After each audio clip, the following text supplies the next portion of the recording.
Bismillahirrahmanirrahim.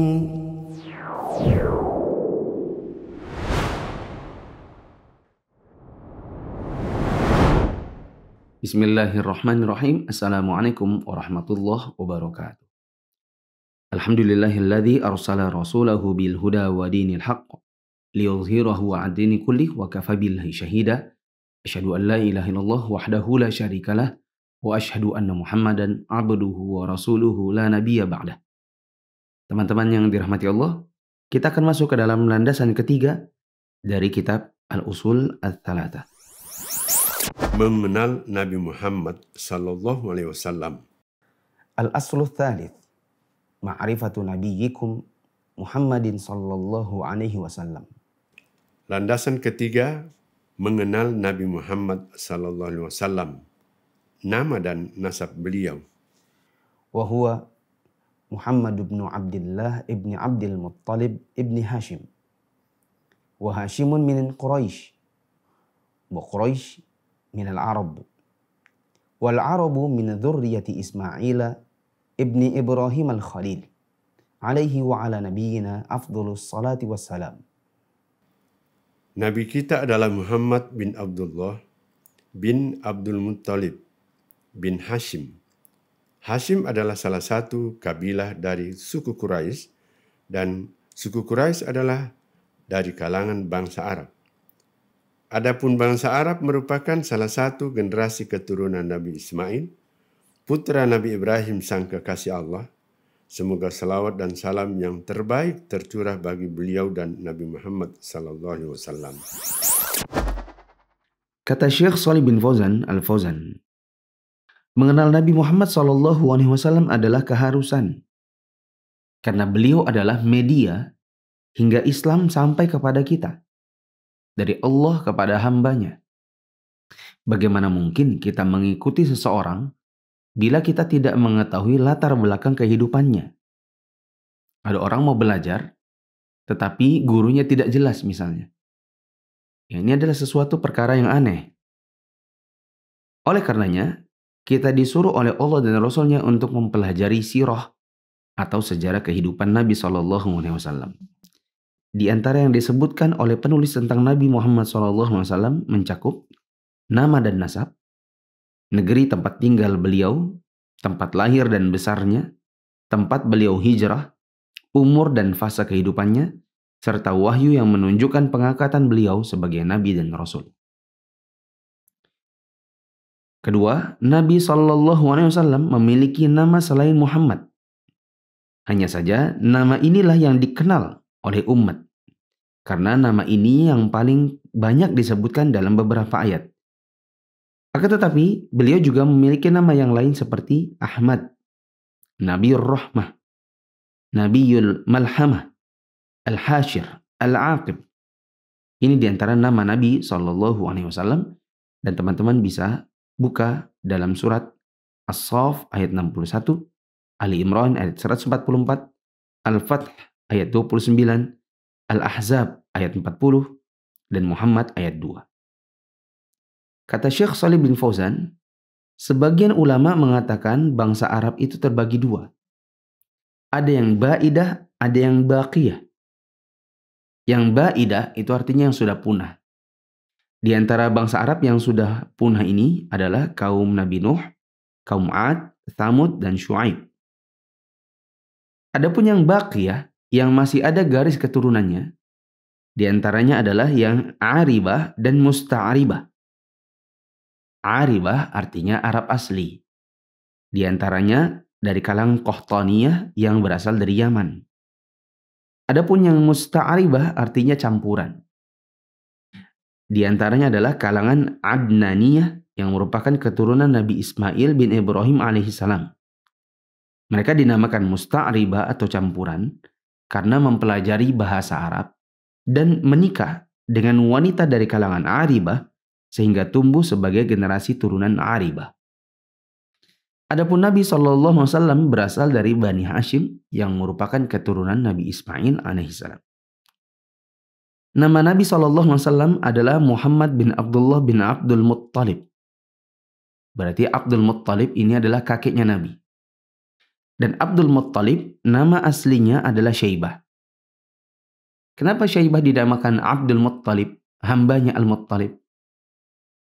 Dikatakan di sini, dia dinamakan hambanya Al-Muttalib bukan dengan nama Syaibah, karena waktu dia datang dari Madinah bersama pamannya, yang pamannya ini bernama Al-Muttalib, waktu itu Syaibah masih kecil dan kulitnya gelap. Sedangkan pamannya Al-Muttalib berkulit putih. Sehingga paman dan keponakan ini dikira orang tuan dan budaknya. Ya, dan tuannya ini bernama Al-Muttalib, sehingga mereka pun menamakan dia Abdul Muttalib, yaitu hambanya Al-Muttalib atau budaknya Al-Muttalib. Nama Abdul Muttalib atau Syaibah adalah Abdul Muttalib bin Hashim bin Abdul Manaf. Abdul Manaf memiliki 4 orang anak, yaitu Hashim yang merupakan kakek buyut Nabi, kemudian Al-Muttalib, Abdus Syams, dan Naufal. Generasi keturunan Hashim dinamakan Hashimiyun, sedangkan generasi Al-Muttalib disebut Al-Muttalibiyun. Di antara keturunan Abdus Syams adalah Uthman bin Affan radhiyallahu anhu dan Bani Umayyah. Di antara keturunan Naufal adalah Jubair bin Mut'im dan Hakim bin Hizam. Nabi Ismail alaihissalam adalah kakek bangsa Arab Adnaniyah. Adapun Nabi Ishak alaihissalam adalah kakek Bani Israel. Seluruh nabi adalah keturunan Nabi Ishak kecuali Nabi Muhammad SAW di mana beliau adalah keturunan Nabi Ismail. Mungkin teman-teman masih ingat bapak para nabi adalah Nabi Ibrahim alaihissalam. Beliau dinamakan bapak para nabi karena seluruh nabi dan rasul yang hidup setelah beliau semuanya adalah keturunan beliau, yaitu Nabi Ibrahim. Nabi Ibrahim memiliki anak yaitu Ishak dan Ismail, di mana Ishak dan Ismail adalah nabi. Seluruh nabi setelah Ishak dan Ismail adalah keturunan Ishak, kecuali Nabi Muhammad SAW karena beliau adalah keturunan Ismail. Ayah Nabi SAW yaitu Abdullah wafat saat Nabi masih dalam kandungan. Sedangkan ibunya yaitu Aminah wafat beberapa tahun setelah kelahiran Nabi. Beliau kemudian disusukan oleh wanita dari kalangan Bani Sa'ad yaitu Halimah As-Sa'diyah. Beliau diasuh oleh Ummu Aiman Al-Habasyiyah atas tanggungan kakek beliau yaitu Abdul Muttalib. Dan tatkala Abdul Muttalib sudah wafat, maka kafalah atau nafkah beliau ditanggung oleh pamannya yaitu Abu Talib. Turunnya wahyu. Walahu minal umuri 63 sanah. Minha 40 qabla an-nubuwah wa 23 nabiyyan wa rasulan. Nubbi'a bi Iqra wa ursila bi Al-Muddaththir wa baladuhu Makkah wa hajara ila al-Madinah ba'athallahu bin nidharati 'ani syirki wa yad'u ila tauhidi.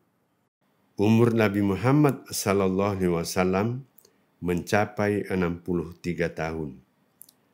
40 tahun dari total umur beliau adalah sebelum beliau menjadi nabi dan 23 tahun sisanya adalah setelah menjadi nabi dan rasul.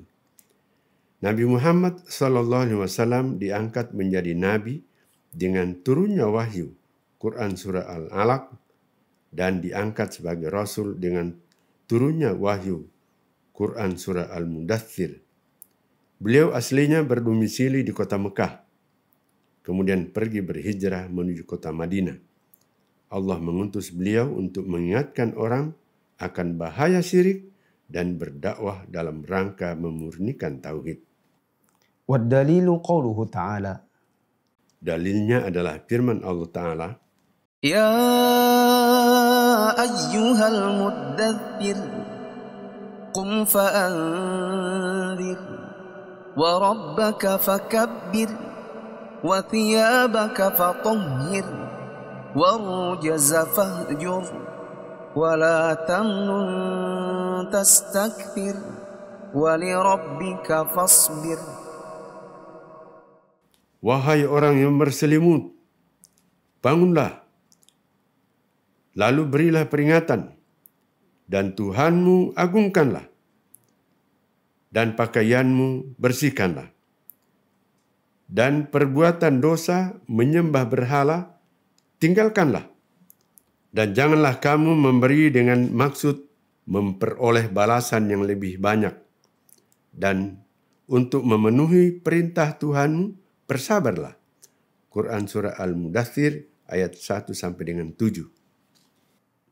Wa ma'na qum fa'anzir yunziru 'anil syirki wa yad'u ila tauhidi wa rabbaka fakabbir ay 'azzimhu bit tauhid wa thiyabaka fatahhir ay tahhir a'malaka 'anil syirki war rujza fahjur ar-rujzu al-aslamu wa hajruha tarkuha wal bara'atu minha wa ahliha. Makna ayat kum fa'anzir, bangunlah lalu berilah peringatan, adalah agar Nabi SAW memperingatkan orang akan dosa dan bahaya syirik serta mengajak mereka untuk menegakkan tauhid. Makna ayat wa rabbaka fakabbir, dan Tuhanmu agungkanlah, adalah agungkan dia dengan cara mentauhidkannya. Makna ayat wa thiyabaka fatahhir, dan pakaianmu bersihkanlah, adalah sucikanlah amalanmu dari kemusyrikan. Pada ayat war rujza fahjur, dan perbuatan dosa tinggalkanlah. Ar-rujza maknanya berhala, sehingga kalimat fahjur maknanya tinggalkanlah berhala itu dan berlepas dirilah darinya dan dari para penyembahnya. Kata Syekh Shalih bin Fauzan, Nabi hidup sampai umur 40 sebelum diangkat sebagai seorang nabi. Dan dikenal masyarakat sebagai orang yang amanah, jujur, sopan santun, tidak menyembah berhala, tidak minum khamar, dan tidak mengerjakan perbuatan orang-orang di zaman jahiliyah.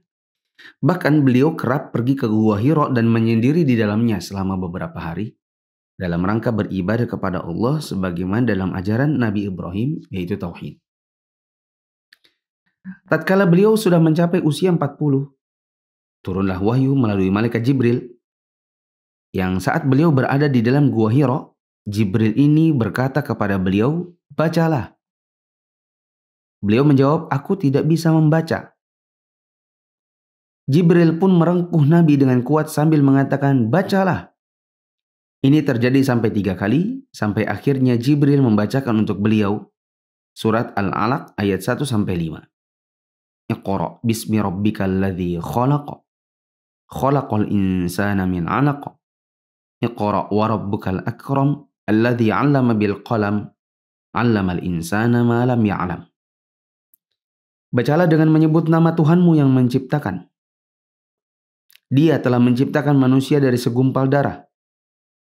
Bacalah, dan Tuhanmu lah yang maha pemurah, yang mengajar manusia dengan perantaraan pena. Dia mengajarkan kepada manusia apa yang tidak diketahuinya. Inilah kenabian yang diberitakan kepada beliau. Beliau pulang dalam keadaan gemetaran karena ketakutan, lantaran bertemu dengan sesuatu yang beliau tidak ketahui sebelumnya. Istri beliau, yaitu Khadijah, menyelimuti dan mencoba menenangkan beliau dengan berkata, "Sekali-kali tidak. Demi Allah, Allah tidak mungkin menghinakanmu. Engkau adalah orang yang menyambung silaturahim, memuliakan tamu, memikul beban orang yang kesusahan, mendukung penegakan kebenaran." Kemudian keduanya pergi menemui paman Khadijah, yaitu Waraqah bin Naufal. Waraqah bin Naufal adalah seorang penganut Nasrani di zaman jahiliyah yang biasa membaca kitab-kitab terdahulu sebagai bentuk ibadahnya kepada Allah Ta'ala. Maka mendengar cerita Nabi SAW, Waraqah mengatakan, "Itu adalah Jibril." Dia adalah makhluk yang merupakan kepercayaan Allah yang juga turun kepada Musa. Setelah berlalu waktu, turun wahyu yang mengangkat Nabi Muhammad SAW sebagai Rasul. Jadi kalau wahyu sebelumnya, surat Al-Alaq ayat 1-5 adalah wahyu kenabian, maka turun setelahnya wahyu kerasulan. Kalau ada yang bertanya apa bedanya antara Nabi dan Rasul, maka jawabannya, perbedaan antara Nabi dan Rasul, bahwa seorang Nabi diberikan wahyu untuk menjalankan syariat, namun tidak diperintahkan untuk mendakwahkannya kepada kaumnya. Sedangkan Rasul diperintahkan oleh Allah untuk mendakwahkan wahyu yang sampai kepadanya. Penulis membawakan surat Al-Muddathir ayat 1-7 sebagai dalil kerasulan. Dalil yang turun kepada Nabi SAW yang mengangkat beliau menjadi seorang Rasul. Dan penulis juga membawakan tafsir ayat-ayat tersebut sebagai penegasan dalil kerasulan Nabi Muhammad SAW. Kalau kita baca firman Allah yang sudah disebutkan dalam pembacaan matan tadi, ada perkataan, Qum fa'anzir, artinya adalah berikan peringatan kepada orang-orang akan dosa syirik, dan ajak mereka kepada tauhid. Wa rabbaka fakabbir, artinya agungkanlah Tuhanmu dengan tauhid. Wa thiyabaka fatahhir, artinya bersihkanlah amalanmu dari syirik. Wa rujza fahjur, artinya tinggalkanlah penyembahan terhadap berhala dan orang-orang yang biasa melakukannya. Dakwahnya.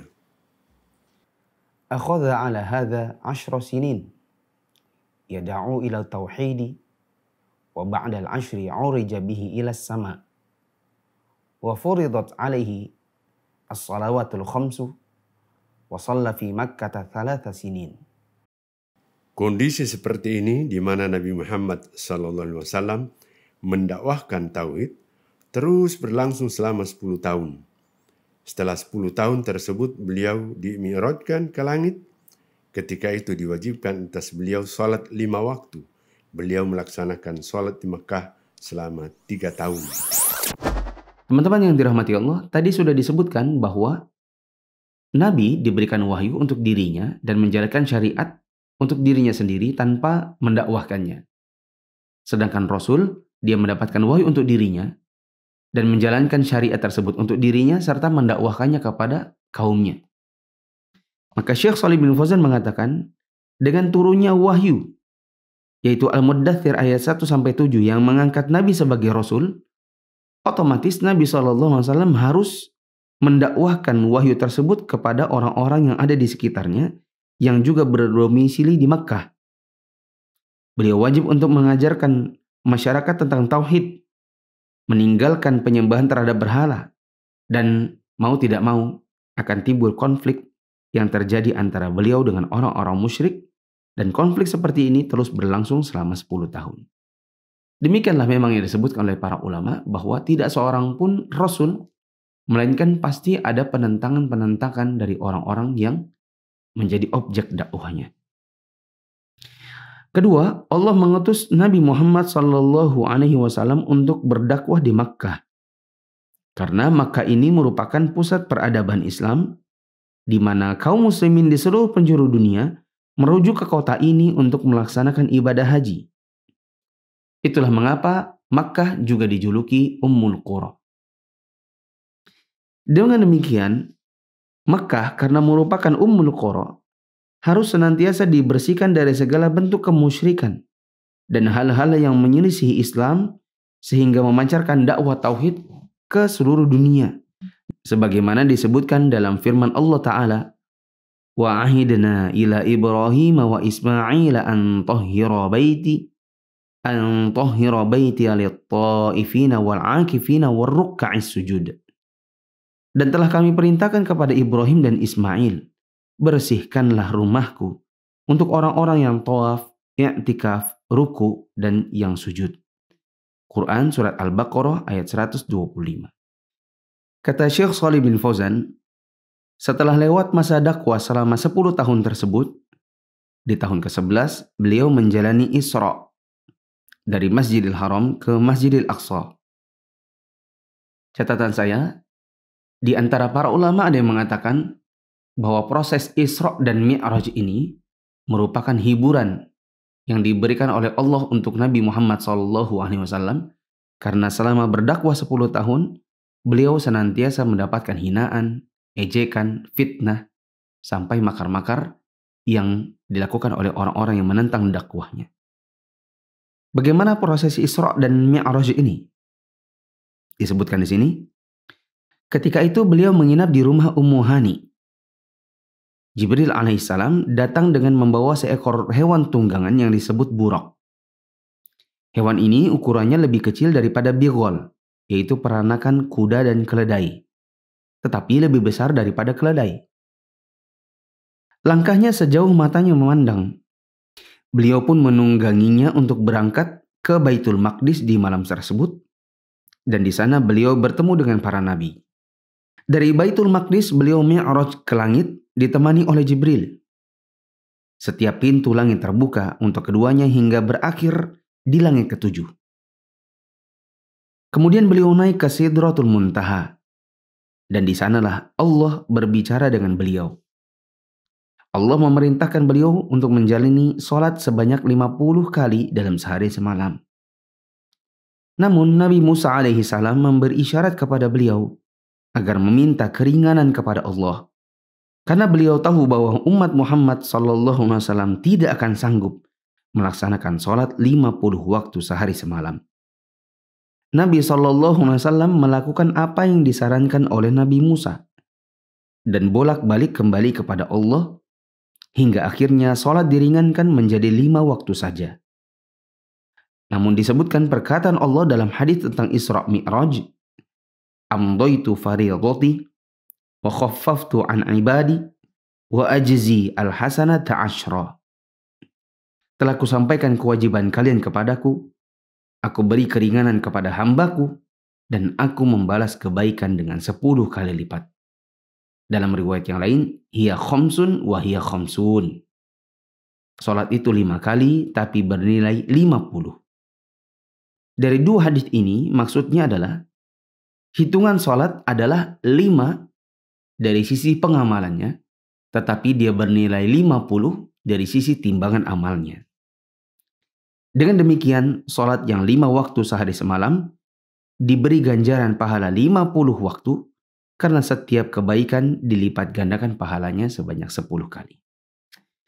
Peristiwa Isra diabadikan di dalam surat Al-Isra di bagian awal, sedangkan Mi'raj diceritakan dalam awal surat An-Najm. Kata Syekh Shalih bin Fauzan, di malam peristiwa Isra Mi'raj tersebut, Nabi SAW turun dari langit kembali ke Baitul Maqdis, lalu pulang ke Makkah di malam yang sama.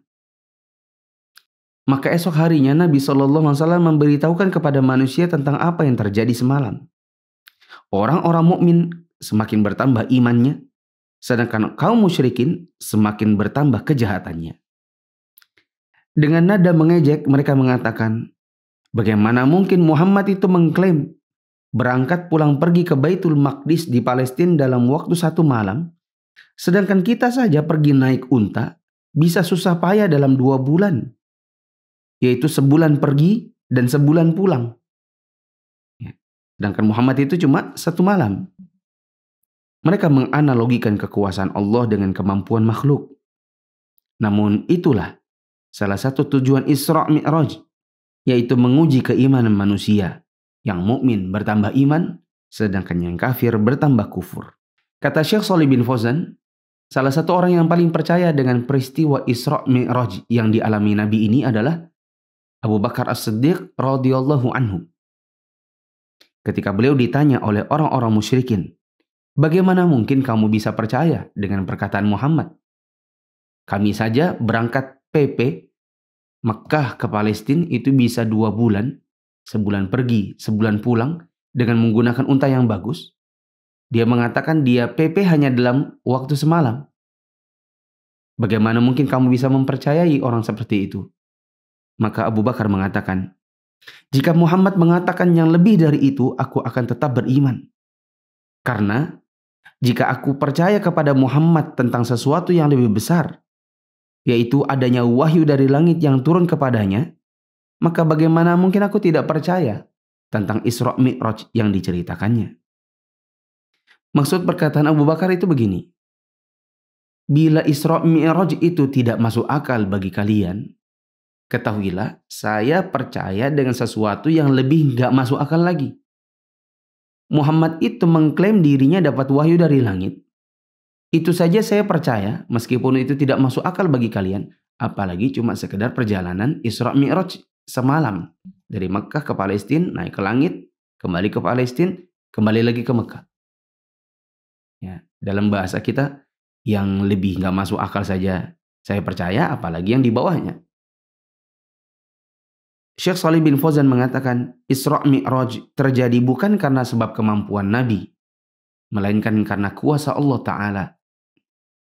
Di mana hari ini, peristiwa Isra Mi'raj tersebut juga merupakan salah satu mukjizat Nabi Muhammad SAW.